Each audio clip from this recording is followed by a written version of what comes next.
A pesar de que esta década apenas va por la mitad, durante estos 5 años ya han surgido suficientes misterios como para poder dedicarles un video entero.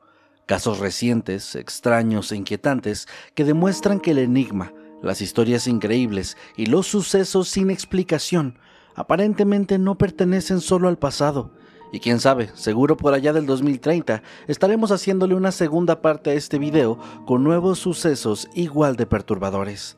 Así que pónganse cómodos y apaguen la luz, porque estos son 7 misterios sin resolver de los años 2020.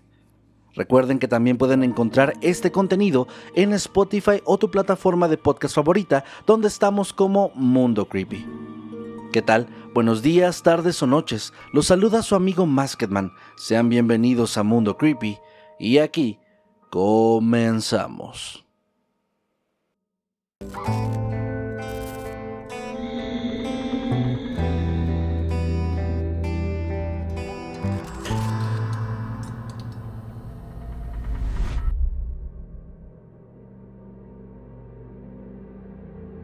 El enigma de los monolitos.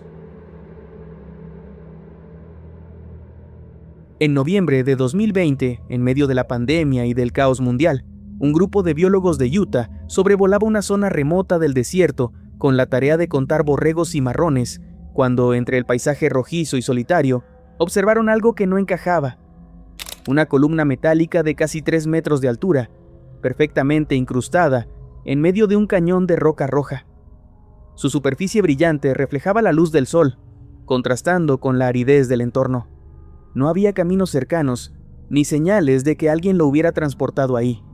Parecía que hubiera estado ahí durante siglos. El hallazgo se difundió rápidamente, atrayendo la atención de medios internacionales.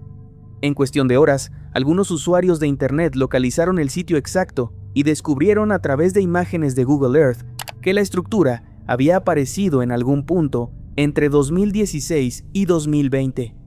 El monolito, como comenzaron a llamarlo, recordaba precisamente a la famosa película 2001, Odisea del Espacio, lo que provocó una oleada de teorías y especulaciones.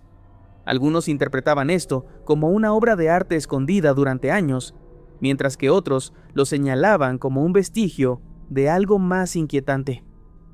El misterio, lejos de disiparse, solo se profundizó. Y así, decenas de curiosos comenzaron a viajar al lugar, dejando basura y daños en el terreno, por lo que apenas un par de días después, el monolito desapareció.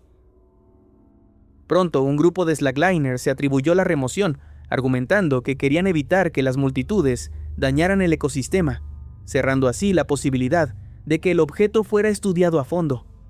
De esta forma, el enigma del monolito de Utah parecía quedar inconcluso. Sin embargo, en cuestión de pocos días, comenzaron a aparecer nuevas estructuras en distintas partes del mundo.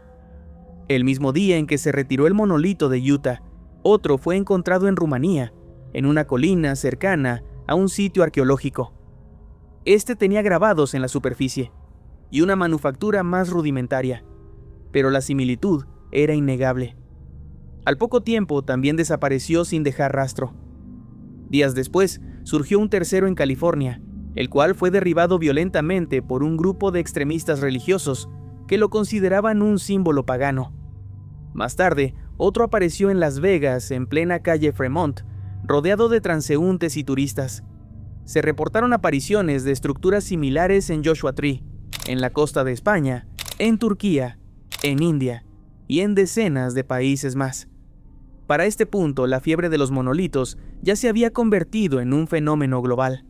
En pocas semanas se contabilizaron más de 200 en todo el planeta. Algunos fueron confirmados como obras de arte locales o bromas planeadas para llamar la atención. En Canadá, un empresario los utilizó para promocionar su negocio. En Marruecos, uno fue parte de una campaña tecnológica. En Estados Unidos, varios aparecieron frente a tiendas o incluso en parques, acompañados de mensajes satíricos. Sin embargo, no todos tuvieron explicación. En países como Finlandia, monolitos fueron descubiertos en campos cubiertos de nieve sin huellas alrededor. En Gales, uno apareció en un barranco fangoso sin rastros de que alguien lo hubiera transportado. En lugares tan remotos como Idaho o la República Democrática del Congo, Su acceso requería incluso de helicópteros, y aún así las estructuras estaban ahí, sólidas, brillantes y anónimas. No pasó mucho tiempo para que las teorías sobre su origen se multiplicaran. Un colectivo artístico llamado The Most Famous Artist insinuó ser responsable de algunos, llegando incluso a vender monolitos en internet por sumas exorbitantes. Sin embargo, nunca confirmaron todas las apariciones. También se mencionó la posibilidad de que fueran un homenaje al escultor minimalista John McCracken, aunque el acabado de las piezas no coincidía con su estilo. Otros los asociaron con sets de cine o series de ciencia ficción filmadas en Utah. Muchas de estas explicaciones resultaban verosímiles en casos aislados, pero insuficientes para dar cuenta del fenómeno completo. Tras el frenesí inicial, el tema perdió fuerza mediática, pero el misterio no había terminado. En marzo de 2024, un corredor encontró un monolito de acero en una colina de Gales. A pesar del terreno fangoso, no había huellas de vehículos ni pisadas en los alrededores. 3 meses después, en junio, un equipo de rescate en el desierto de Nevada halló otro, esta vez cerca de Gas Peak. La estructura medía casi 2 metros y estaba reforzada con barras de acero y concreto. La policía de Las Vegas la retiró pocos días después, por cuestiones de seguridad, pero las imágenes circularon en todo el mundo y reavivaron el debate. Más de 4 años después del primer hallazgo, el enigma permanece abierto. El registro de monolitos supera los 240 casos documentados, con un mosaico de explicaciones que va desde el arte experimental hasta la simple imitación. Sin embargo, la existencia de estructuras en lugares inaccesibles y la ausencia de rastros en algunos sitios mantiene viva la sensación de que no todo ha sido resuelto. El patrón más inquietante es que muchos aparecen en contextos de incertidumbre global, crisis sanitarias, conflictos políticos o simplemente momentos en que la sociedad parece buscar un escape simbólico. Los monolitos no transmiten un mensaje claro y tampoco revelan su función. Simplemente están ahí, esperando a ser descubiertos, para posteriormente desaparecer sin dejar rastro. Y es precisamente esa ambigüedad la que los hace inquietantes. Son objetos que no encajan en el paisaje ni en el discurso, que obligan a mirar 2 veces y a admitir, aunque sea por un instante, que no todo puede ser explicado con facilidad.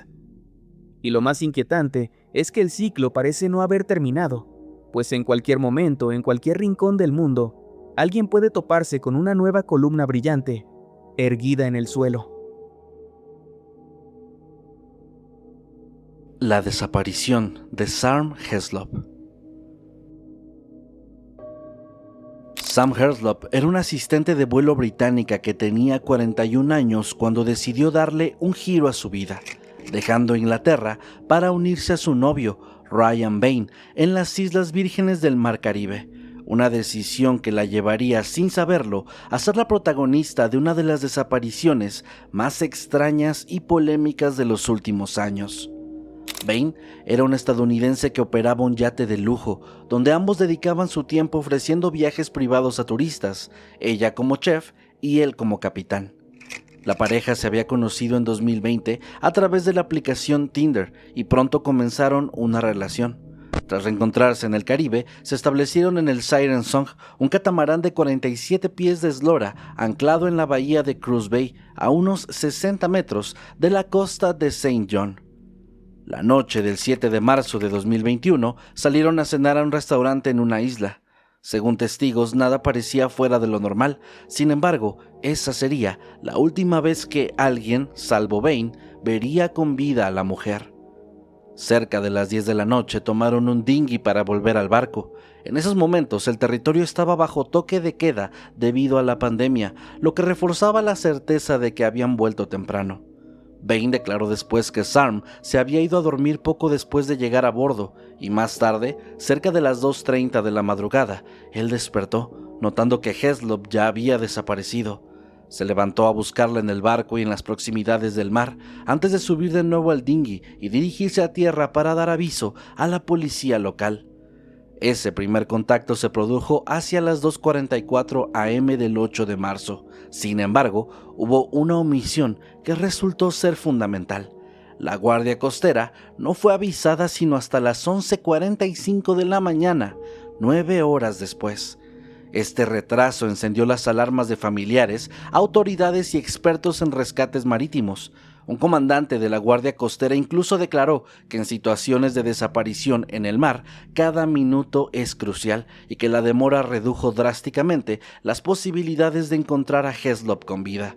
También recalcó que era raro que una persona que cae al agua nunca sea recuperada, lo que hacía todavía más extraña la ausencia de un cuerpo. La policía local realizó una búsqueda inicial en la embarcación, pero cuando solicitaron una inspección forense completa, Ryan Bain se negó bajo recomendación de su abogado, decisión que alimentó las sospechas, y debido a esto el Siren Song fue revisado de manera superficial, pero nunca se realizó un peritaje exhaustivo que pudiera confirmar o descartar la posibilidad de un crimen a bordo. En los días siguientes se desplegaron drones, perros rastreadores y buzos para inspeccionar la costa y el mar cercano, pero no hubo resultados. Por otro lado, los objetos personales de Sarm, incluyendo pasaporte, teléfono y cartera, quedaron en la embarcación, lo que hacía poco probable que hubiera decidido marcharse por voluntad propia. 9 días después, un residente de la isla reportó haber escuchado un grito proveniente del mar la noche en la que la mujer desapareció, en dirección al lugar donde estaba anclado el catamarán. Aunque este testimonio se incorporó a la investigación, nunca se pudo confirmar ni relacionar directamente con el caso. 2 semanas después, el FBI se sumó a la búsqueda, pero tampoco logró ningún avance significativo. La familia de Sarm comenzó entonces una lucha que se mantiene incluso al día de hoy. Sus padres y amigos han insistido en que ella era una persona responsable, organizada y con experiencia náutica, alguien que había cruzado el Atlántico en barco sin ningún tipo de incidente. Todos coincidían en que no era lógico que se levantara en plena madrugada para nadar, como insinuaba la versión de Bain. La falta de respuestas los empujó a cuestionar cada detalle, desde la cronología de la noche hasta las pruebas que nunca se recolectaron. Y el paso de los meses solamente trajo más dudas. En noviembre del 2021, apenas 8 meses después de la desaparición, el Siren Song apareció en venta por más de $200,000. El nombre del yate había sido borrado y posteriormente cambiado a Orion's Belt. Los familiares y amigos de Sarm exigieron que se realizara un examen forense completo antes de cualquier transacción, pero esto jamás ocurrió. El hecho de que la embarcación se intentara vender sin haber sido investigada a fondo fue percibido como un intento de borrar cualquier rastro posible. En paralelo, detalles del pasado de Ryan comenzaron a salir a la luz. Su exesposa declaró públicamente que había sufrido abusos durante su matrimonio y que en una ocasión incluso llegó a temer por su vida. Bain ya había sido condenado por violencia doméstica años atrás, aunque cumplió apenas un mes en la cárcel. Su abogado sostuvo que no había pruebas de que hubiera tenido un altercado violento con Sarm, pero el antecedente contribuyó a reforzar las sospechas en su contra, las cuales incrementaron cuando, en 2022, surgió una controversia más. La familia denunció que las autoridades les habían mostrado imágenes de CCTV de la pareja saliendo del restaurante aquella noche, pero este video no coincidía con la descripción de la ropa que se dijo llevaba Sarm. Además, las autoridades detuvieron la reproducción de la grabación antes de que terminara, negándose a compartirla bajo el argumento de que podía afectar un posible juicio futuro. Como si esto fuera poco, la prenda que llevaba puesta en la filmación jamás fue devuelta a la familia junto con las demás pertenencias recogidas en el barco. En 2024 y 2025, la prensa británica y la BBC retomaron este caso en documentales y reportajes especiales. Se difundieron imágenes inéditas de la pareja caminando por el muelle antes de abordar el dinghy, lo que se considera ahora como la última grabación de Sarm con vida. Y así, a más de 4 años de su desaparición, todavía no hay rastro del cuerpo, ni evidencia que confirme qué ocurrió esa noche en el Siren Song. La madre de Heslop ha declarado públicamente que acepta que su hija ya no está con vida, aunque lo más doloroso es no saber cómo murió ni en dónde está, y lo único que ha pedido es poder despedirse de ella y darle así un lugar de descanso.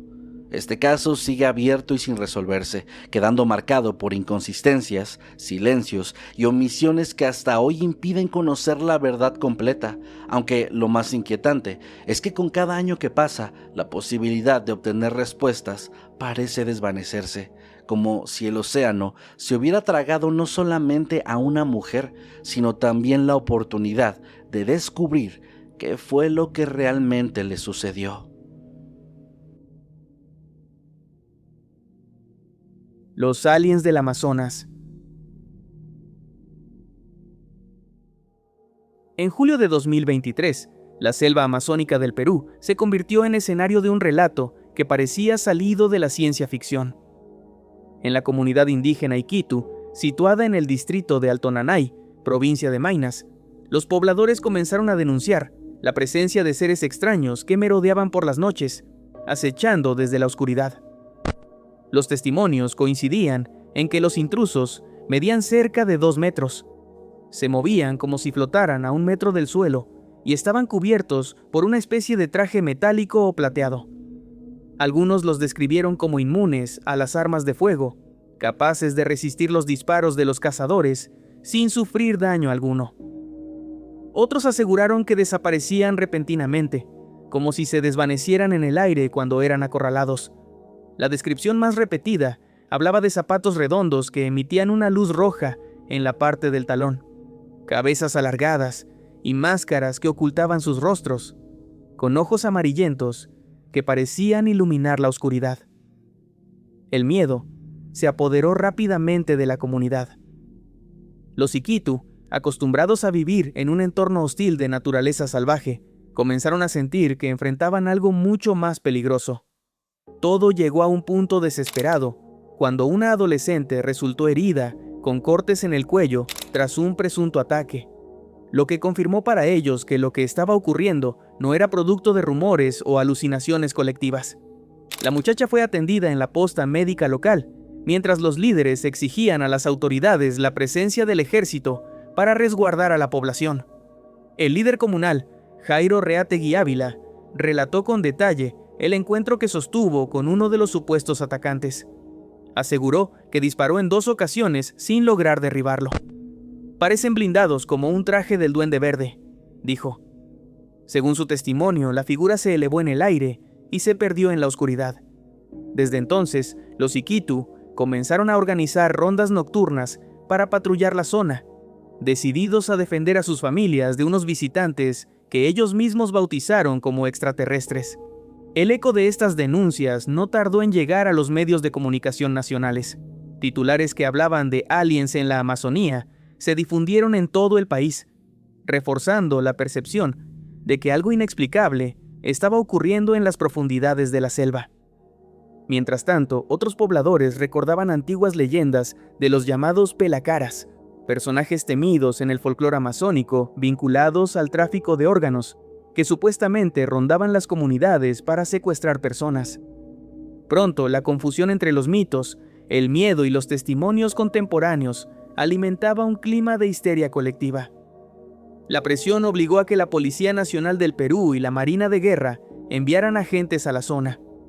La investigación oficial pronto reveló una versión distinta de los hechos.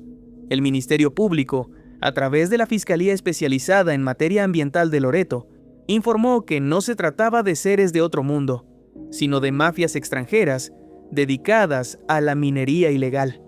Grupos compuestos por brasileños y colombianos estarían operando dragas clandestinas en la cuenca del río Nanay, donde se concentra alrededor del 80% de las actividades ilegales de extracción de oro.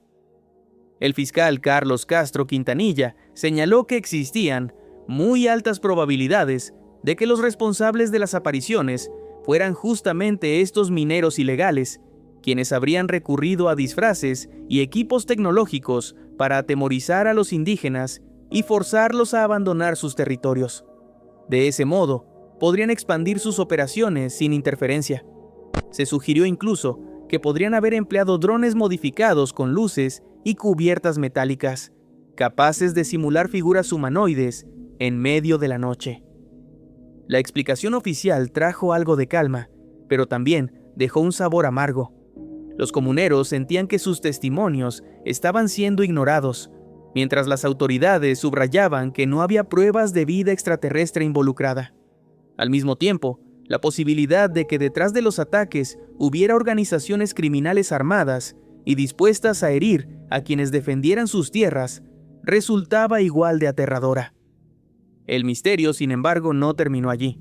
Mientras la fiscalía hablaba de minería ilegal, ufólogos como Anthony Choi aseguraban haber recibido múltiples reportes de fenómenos similares en otras regiones de la Amazonía. Según sus investigaciones, casos recientes en localidades como Macicea y Contamana describían ataques de luces que parecían rayos láser descendiendo del cielo e intentando llevarse a adolescentes. En total, contabilizaron 5 o 6 episodios en un periodo de mes y medio. Para Choi, la coincidencia de testimonios en diferentes puntos de la selva no podía ignorarse, aunque reconocía que muchas comunidades podrían estar mezclando sus miedos con leyendas como la de los pelacaras o los pixtacos. También advertía que la magnitud del fenómeno sugería algo más complejo. Mientras tanto, los Iquitu seguían viviendo con temor. Las rondas nocturnas se mantuvieron por semanas, y aunque la presencia militar redujo los incidentes, la sensación de vulnerabilidad no desapareció. Los relatos de seres que flotan, que son inmunes a las armas y que acechan en silencio cada noche, quedaron marcados en la memoria de la comunidad. Hoy, a más de un año del inicio de aquellos sucesos, no existe una resolución definitiva. La versión oficial sostiene que todo fue producto de mafias mineras con recursos tecnológicos suficientes para intimidar a los pobladores, hipótesis que encaja con la violencia y la presión que estas organizaciones ejercen en la región. Sin embargo, aquella explicación nunca se ha confirmado plenamente. Los testimonios de los comuneros, los supuestos ataques y las descripciones de figuras imposibles siguen sin encajar del todo, dejando abierto un misterio que aún envuelve a la selva amazónica. Por cierto, si disfrutan de este tipo de contenidos, les recordamos que ya pueden escuchar Catastrófico, nuestro nuevo podcast exclusivo para Podimo. Ahí hablamos de las tragedias más impactantes de la historia como nunca antes, y además lo hacemos sin censura. Estrenamos nuevo episodio cada lunes y pueden unirse fácilmente desde el enlace que está en la descripción, en el comentario fijado y en todas nuestras redes sociales.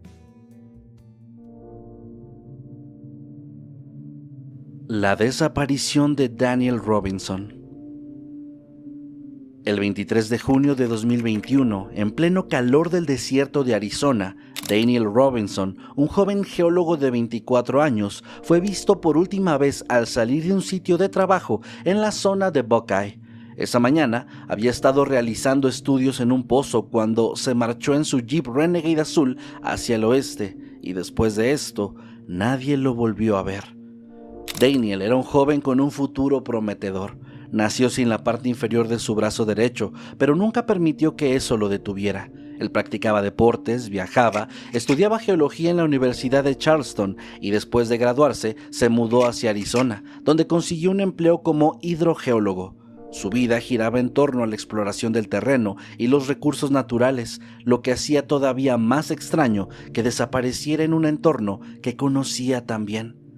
Aquella mañana de junio, un compañero de trabajo declaró que Daniel se comportaba de forma extraña, aunque jamás pudo precisar cómo. Tras despedirse, lo vio conducir hacia el desierto y al caer la tarde, cuando nadie había tenido noticias, su padre David Robinson fue notificado y de inmediato inició la búsqueda. Casi un mes después, el 19 de julio, un ranchero encontró el jeep de Daniel en el fondo de un barranco, a menos de 5 kilómetros de donde había sido visto por última vez. El vehículo estaba volcado de lado, con las bolsas de aire desplegadas y huellas que indicaban que alguien había intentado encenderlo más de 40 veces tras el impacto. Cerca del automóvil estaban sus pertenencias, ropa, billetera, llaves y hasta su teléfono celular. Estaba todo, excepto Daniel. La policía de Buckeye aseguró que se trataba de un accidente. Robinson habría perdido el control de su jeep y lo volcó en el barranco, probablemente saliendo desorientado y caminando hasta perderse en el desierto. Sin embargo, estas conclusiones oficiales no convencieron a su familia. David Robinson contrató a un investigador privado, Jeff McGrath, especializado en reconstrucción de accidentes. Tras analizar los datos, McGrath aseguró que había inconsistencias notables. Según los registros de la computadora del Jeep, el choque ocurrió alrededor de la 1 de la tarde, es decir, 4 horas después de que Daniel fue visto por última vez. También señaló la existencia de 11 millas adicionales registradas en el odómetro tras el accidente y restos de pintura roja que sugerían una posible colisión con otro vehículo. Para él, todo esto indicaba que la escena había sido manipulada. El ranchero que encontró el coche también alimentó las dudas. Él aseguró que 2 días antes había recorrido el mismo lugar buscando a su ganado y que el Jeep no estaba ahí. Eso implicaría que el vehículo había sido colocado en el barranco en algún momento posterior, reforzando la teoría de que el accidente pudo haber sido simulado. Los esfuerzos de búsqueda oficiales incluyeron helicópteros, drones, perros rastreadores y decenas de agentes, cubriendo más de 70 millas cuadradas de desierto. Sin embargo, no encontraron ningún rastro. Lo único que apareció fueron restos humanos en distintas ocasiones, pero las pruebas de ADN confirmaron que ninguno le pertenecía a Daniel. La investigación policial también reveló aspectos más personales de su vida. Se supo que había conocido a una mujer unos meses antes, durante una entrega de Instacart, con quien comenzó a hablar y a quien visitó en repetidas ocasiones. Ella declaró sentirse incómoda por su insistencia y dejó de contestarle, lo que llevó a la policía a considerar la hipótesis de que Daniel atravesaba por un estado emocional frágil. Algunos oficiales incluso insinuaron que podría haberse marchado voluntariamente. Sin embargo, sus familiares, amigos y compañeros de trabajo rechazaron esta posibilidad. Aseguraban que él no mostraba señales de depresión ni deseos de desaparecer, y mucho menos de acabar con su vida. Con el paso de los meses, las tensiones entre la familia Robinson y el departamento de policía de Buckeye se hicieron cada vez más fuertes. David acusó a las autoridades de haber actuado con negligencia, de no haber realizado un peritaje adecuado del Jeep y de haber sido demasiado rápidos en descartar la posibilidad de un crimen. Sus sospechas aumentaron cuando alguien irrumpió en el apartamento de su hijo en Tempe, revisando su computadora y desordenando su ropa, esto justo antes de que la policía obtuviera la orden para inspeccionarlo formalmente. En 2023, el propio Departamento de Policía publicó en línea un informe detallando su versión de los hechos. Según esta reconstrucción, el Jeep habría sufrido un accidente real y las irregularidades en el kilometraje y los encendidos posteriores podían explicarse por fallas técnicas o intentos de encender el coche después del accidente. La postura oficial es clara. No hay evidencia concluyente de que Daniel haya sido víctima de un crimen. Para ellos, lo más probable es que se perdiera en el desierto tras el accidente, pero el tiempo no ha borrado las dudas. Para este año, 2025, 4 años después de la desaparición, el caso sigue abierto y sin respuestas. David Robinson continúa organizando búsquedas por su cuenta, apoyado por voluntarios y familias de otras víctimas de desapariciones.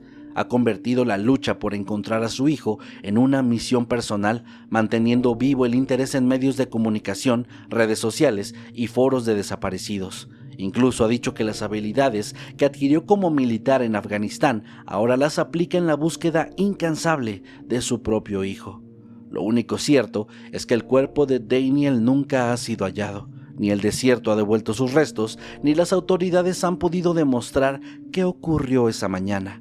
Entre las teorías que circulan está la de un accidente real, la de un posible ataque o una colisión intencional e incluso la de que fue víctima de un crimen vinculado a intereses ocultos en la zona, pero ninguna ha sido confirmada. La desaparición de Daniel Robinson es uno de los casos más inquietantes de la década reciente en Estados Unidos, no solo por las incógnitas que rodean al hallazgo de su vehículo, sino porque refleja la fragilidad de la investigación oficial y el desamparo de una familia que, a pesar de todo, se niega a rendirse. Su padre resume esto con una imagen bastante poderosa. Jamás dejaré atrás a un compañero en el campo de batalla, y tampoco dejaré atrás a mi hijo. Los visitantes de Las Vegas.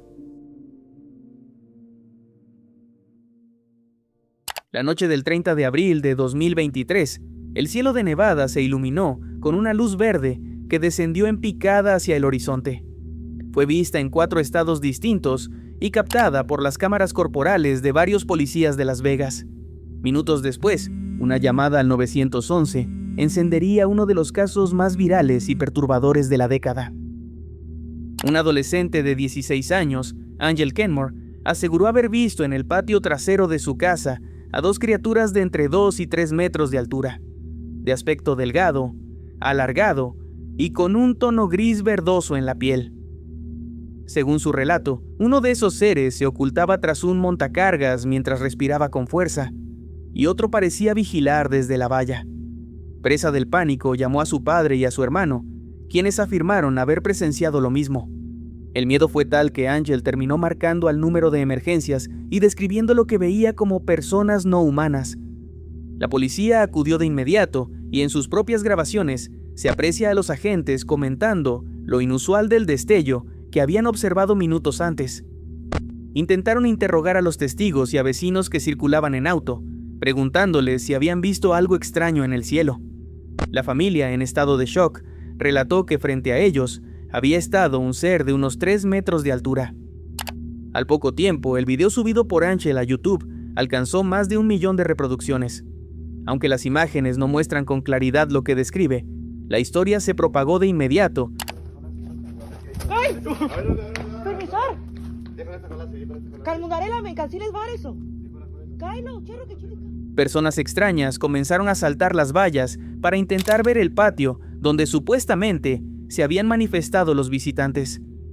Incluso, según la familia, días después aparecieron en su calle 3 hombres vestidos de negro a bordo de un vehículo oficial, quienes huyeron sin dar explicaciones cuando se les confrontó. Conforme el caso se volvió viral, surgieron interpretaciones contrapuestas. El analista forense Scott Roeder, conocido por su trabajo en juicios de alto perfil, examinó el video cuadro por cuadro y afirmó que al menos 2 figuras eran visibles. Según él, las sombras y anomalías detectadas no podían explicarse como fallos de cámara, sino como prueba de que los seres usaban algún tipo de dispositivo de camuflaje. A su lado, el periodista Jim Quirk reforzó la idea de que la luz verde observada minutos antes podría corresponder a una nave que realizó un aterrizaje de emergencia en el vecindario. La hipótesis fue recibida con entusiasmo por algunos ufólogos y con rechazo por parte de los escépticos. El divulgador Mick West sugirió que lo visto aquella noche pudo ser un mapache, un coyote o algún otro animal confundido en la penumbra. Otros críticos aseguraron que todo se reducía a manchas en la lente o efectos de compresión digital. La policía de Las Vegas investigó, entrevistó a la familia y recopiló videos, pero no pudo establecer una conclusión definitiva. Tampoco hubo restos, huellas o evidencias físicas que confirmaran la presencia de algo fuera de lo común. Lo único verificable es que, a la misma hora del incidente, decenas de testigos en varios estados reportaron a la American Meteor Society la caída de un bólido luminoso en dirección al suelo. Hoy, más de un año después, el caso continúa dividiendo opiniones. Para algunos, fue una simple confusión magnificada por la viralidad de Internet. Para otros, la coincidencia entre el destello, los testimonios y las grabaciones apunta a algo mucho más extraño. El registro oficial solo concluye que hubo un avistamiento de luz en el cielo y que la familia Kenmore creyó ver criaturas en su patio trasero. Y sin embargo, lo que hace este episodio tan inquietante no es lo que mostró la cámara, sino la persistente sensación de que algo estuvo ahí, escondido en la oscuridad, observando desde la distancia.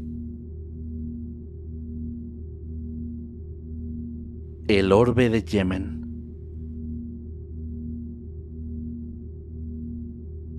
Sin duda alguna, este es el misterio más reciente y por lo tanto el que más probabilidades tiene de ser explicado o resuelto en los próximos días o meses, pero también es uno de los más inquietantes relacionados con el fenómeno ovni en los últimos años. Lo que comenzó como un rumor filtrado desde círculos militares terminó convertido en evidencia pública durante una audiencia del Congreso de Estados Unidos en septiembre de este año 2025, cuando un video inédito dejó perplejos tanto a legisladores como a expertos y espectadores en todo el mundo. Las imágenes captadas por un dron militar MQ-9 Reaper el 30 de octubre de 2024 frente a las costas de Yemen mostraban a un objeto metálico, esférico y brillante desplazándose a gran velocidad sobre el mar. En la grabación se observa el momento en que otro dron dispara un misil Hellfire, un proyectil de alta precisión diseñado para destruir tanques y fortificaciones, pero lo que ocurrió después desconcertó a todos. El misil impactó contra el objeto y no le provocó ningún daño. Este orbe continuó su trayectoria como si nada hubiera ocurrido, mientras los restos del proyectil parecían ser absorbidos por la esfera. El encargado de mostrar el material fue el congresista Eric Burlinson, quien afirmó haber recibido el video directamente de un denunciante anónimo. Durante la audiencia, Burlinson comentó que no iba a dar explicaciones previas porque el contenido hablaba por sí solo. Al proyectarse las imágenes, la sala se quedó en silencio, hasta que el periodista George Knapp, uno de los mayores investigadores del fenómeno en Estados Unidos, exclamó que lo que todos habían visto era literalmente un misil Hellfire rebotando contra un ovni. El impacto político y mediático fue inmediato. Los Hellfire forman parte de las armas más temidas del arsenal americano y su eficacia en combate está documentada desde hace décadas. Que uno de estos resultara inofensivo ante un objeto desconocido no solamente alimentaba la idea de que el ejército se estaba enfrentando a algo más allá de su comprensión, sino que además planteaba un escenario de vulnerabilidad militar en plena zona de conflicto. En esas mismas aguas, los drones y misiles de los rebeldes hutíes representan un peligro constante para la navegación comercial, por lo que la presencia de un objeto inexplicable en medio de ese contexto no podía ser pasada por alto. Los congresistas reaccionaron con sorpresa.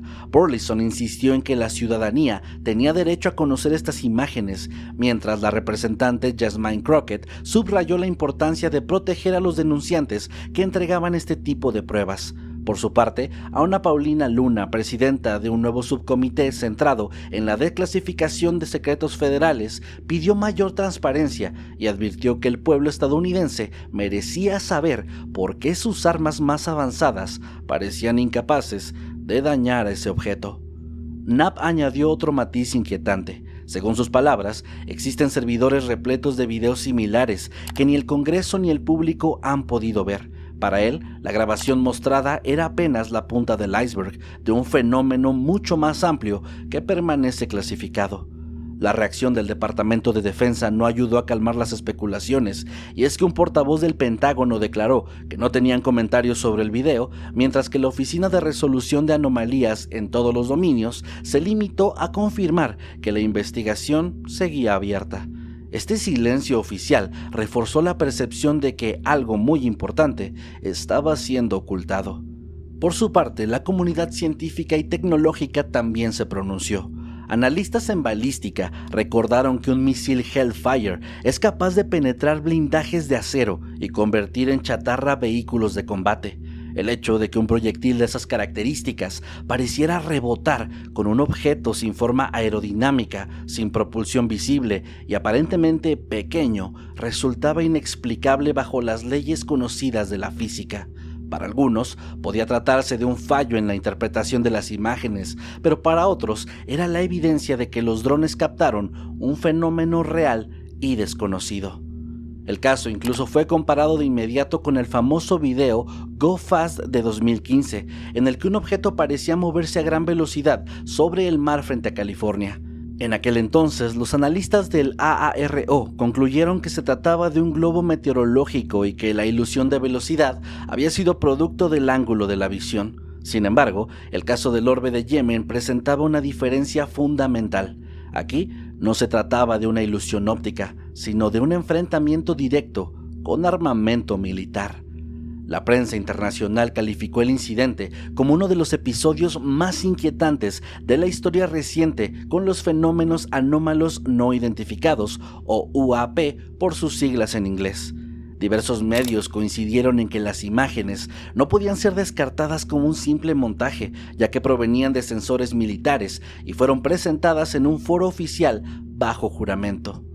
Desde su liberación al público, han surgido análisis independientes de este video. El experto en reconstrucción de escenas del crimen, Scott Rother, que ha testificado en juicios de alto perfil, afirmó que la grabación era auténtica y que lo mostrado no podía explicarse con técnicas conocidas. Según él, el orbe parecía emplear algún tipo de mecanismo defensivo o de camuflaje que neutralizó el misil. Otros investigadores sostuvieron que, de confirmarse su autenticidad, estaríamos ante la primera evidencia de un objeto que no solamente evade el armamento humano, sino que lo resiste de manera directa. El Congreso estadounidense, presionado por la opinión pública, anunció que se realizarían más audiencias y que se revisarían los archivos clasificados. Sin embargo, hasta la fecha no se ha dado ninguna explicación oficial. Hoy, el llamado Orbe de Yemen se considera uno de los casos más fuertes dentro del catálogo contemporáneo de fenómenos aéreos no identificados. No se sabe si aquel objeto representa una amenaza real, si era un prototipo tecnológico de alguna potencia extranjera o si, como muchos especulan, es algo que va más allá de nuestra comprensión. Lo cierto es que un misil Hellfire, diseñado para destruir cualquier blanco en la Tierra, rebotó contra un objeto que siguió su camino sin alterarse, y nadie hasta ahora ha podido explicar cómo eso es posible. El síndrome de La Habana. Si bien este misterio comenzó la década pasada, decidimos incluirlo porque durante los 2020 se mantuvo muy activo y se produjo nueva evidencia. Además de confirmarse como algo real con origen intencional, se trataría de uno de los misterios más perturbadores de nuestros tiempos. A finales de 2016, diplomáticos y agentes estadounidenses y canadienses destacados en La Habana comenzaron a enfermar de forma súbita. En domicilios y habitaciones de hotel, escuchaban chirridos dirigidos, una sensación de presión en el cráneo, zumbidos, vértigos, náuseas, confusión, problemas de equilibrio y visión. Algunos reportaron secuelas duraderas y tinnitus que requirió audífonos. Con el paso de los meses surgieron reportes similares en Guangzhou y Shanghái, en Viena, Berlín, Tiflis, Varsovia, Londres, Belgrado y hasta en Washington, D.C., muy cerca de la Casa Blanca. El Departamento de Estado recortó personal en Cuba, se multiplicaron las revisiones médicas y las protestas diplomáticas, y la prensa bautizó el fenómeno como síndrome de La Habana. La búsqueda de una causa abrió un abanico de hipótesis. En 2020, un panel de las Academias Nacionales de Ciencias de Estados Unidos concluyó que la energía de radiofrecuencia pulsada dirigida parecía el mecanismo más plausible para explicar un subconjunto de casos, sin poder afirmarlo de forma concluyente. La idea encajaba con el llamado efecto Frey, descrito desde la Guerra Fría, por el que microondas pulsadas pueden percibirse como sonidos dentro de la cabeza. También circuló la hipótesis del ultrasonido por intermodulación de equipos de vigilancia, la exposición a pesticidas neurotóxicos usados en campañas contra el Zika y, en ciertos episodios, explicaciones ambientales tan prosaicas como grillos, cuyo patrón acústico coincidía con grabaciones difundidas. Otra línea propuso componentes psicógenos en contextos de estrés extremo. El resultado fue un mapa fragmentado, explicaciones parciales que encajaban aquí y allá, sin cerrar todo el rompecabezas. Durante los 2020, ciencia, inteligencia y periodismo caminaron a ritmos distintos. En 2024, el Instituto Nacional de Salud de Estados Unidos publicó 2 estudios en JAMA, una de las revistas médicas más importantes del mundo. En esas investigaciones participaron 86 personas afectadas y un grupo de control, formado por individuos con características laborales similares para poder hacer comparaciones justas. En pruebas neuropsicológicas, biomarcadores de lesión neuronal y resonancias magnéticas avanzadas, no hallaron diferencias objetivas consistentes a nivel grupal. Sí detectaron peor estado de ánimo, síntomas postraumáticos y menor satisfacción vital entre los casos. El mensaje fue incómodo y claro a la vez. Las personas están sufriendo, pero los marcadores de daño cerebral no confirman una lesión detectable en conjunto. Ese hallazgo fortaleció a quienes favorecen causas no armamentísticas, sin descartar que un subconjunto de incidentes obedezca a otra cosa. Al mismo tiempo, una serie de investigaciones periodísticas insistió en la vía opuesta. 60 Minutos, en colaboración con The Insider y Der Spiegel, reconstruyó una posible cadena de episodios que conectaría algunos casos con la unidad rusa 29155, conocida por operaciones de sabotaje y envenenamientos, mencionando documentos sobre armas acústicas no letales, ubicaciones y la presencia del agente Albert Averianov en Tiflis durante ataques reportados a personal estadounidense. Entrevistados como el teniente coronel Greg Edgren, ex jefe de la unidad del Pentágono que investigó estos incidentes, afirmaron estar convencidos de que Rusia estaba detrás de al menos parte de los casos, con tecnología de energía dirigida probada desde hace años. Los antecedentes históricos aportan un contexto inquietante. Desde los años 50, la Embajada de Estados Unidos en Moscú fue irradiada con microondas a baja intensidad, incidente conocido como la señal de Moscú, lo que generó protestas formales y mediciones in situ y dejó abiertas preguntas sobre efectos sanitarios. Las evaluaciones oficiales más recientes reflejan la tensión entre líneas de evidencia. En 2023, una revisión interagencias concluyó que era muy improbable que un adversario extranjero fuera responsable de la mayoría de los casos, sin descartar un pequeño subconjunto. En enero de 2025, un resumen desclasificado afinó ese matiz. La mayoría de las agencias mantuvieron el muy improbable para una campaña extranjera sostenida, pero 2 agencias, entre ellas, según reportes, la NSA, estimaron con baja confianza que existe una probabilidad pareja de que un reducido número de incidentes pudiera haber sido causado por un arma novedosa en manos de un actor estatal. Esa misma evaluación enfatizó que contar con la capacidad no equivale a probar su uso contra personal estadounidense. La Casa Blanca destacó que la investigación científica sobre los posibles efectos de la radiofrecuencia y la energía acústica sigue en curso, y que las personas afectadas deben recibir apoyo y compensación. Al mismo tiempo, algunos académicos han ofrecido explicaciones menos extraordinarias.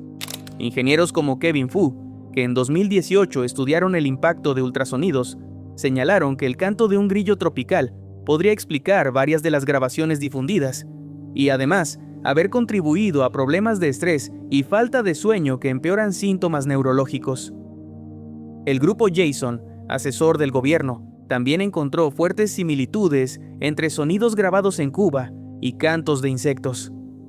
Estas interpretaciones no niegan el sufrimiento de los afectados, pero sugieren que en muchos casos las causas serían ambientales más que el resultado de un arma.